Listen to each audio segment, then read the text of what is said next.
but I want to speak on the idea. Who remembers in school learning cause and effect? Cause and effect? Okay. For me, it takes on a different meaning as an entrepreneur, as somebody that has control over what I do in my life. And I have been thinking about different types of people that I meet and that I interact with. And to me, there's two kinds of people. There's people that are at the effect of things that are happening in their life, and there are people that are the cause of it. And so, I'll give you an example. I have a friend, his name is Matt. I grew up with him. He is, every single thing that happens to him in his life, his response is, it wasn't me, they suck, there's a problem with them, there's issue, I'm so great, it's not him, it's them. Everything is about somebody else. He's at the effect, right? He's not the cause, he's not controlling the way things are gonna go, he's at the effect of his surroundings. And I'm going to give you another example because this is very top of mind for me. The reason that and this is a very extreme, this is like the most extreme you can fucking even go, okay? So get ready, because I went with my wife and her family to Auschwitz in Poland. And her family was in a concentration camp a long time ago, in the 40s, and they survived. They survived. They have basically gone through the worst torture that a person can go through, at all, right? A massacre of 6 million people. And I went to go and see the place where they were and walk around and really learn about that whole thing. One of the things that I picked up while I was there was a book, which is called Man's Search for Meaning.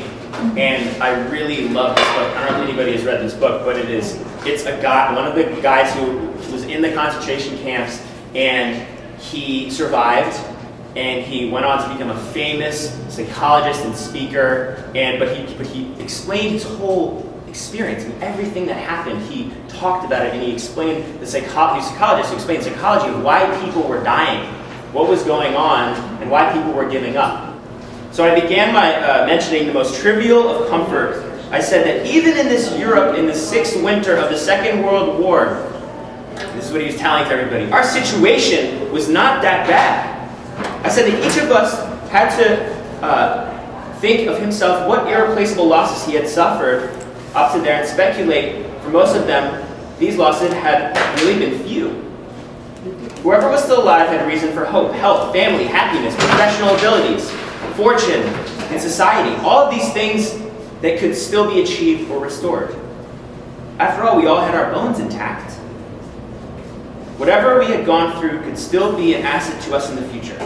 And I quoted from Nietzsche, that which does not kill me makes me stronger. And then he goes on to speak about the future and hope and different things like that. I say this because I think that gave me great context. It gave me great perspective being there. And we're talking about people that were literally being tortured for 4 years. Okay? Even in that situation, my takeaway from this book is that no matter what happens, we always have a choice about how we're going to react to a situation. We always have a choice. No matter what. Even in one of the things he talked about, you even have a choice in the way we die. And that's what some of the things that he spoke about there. People decided at the last moment how they're going to do it.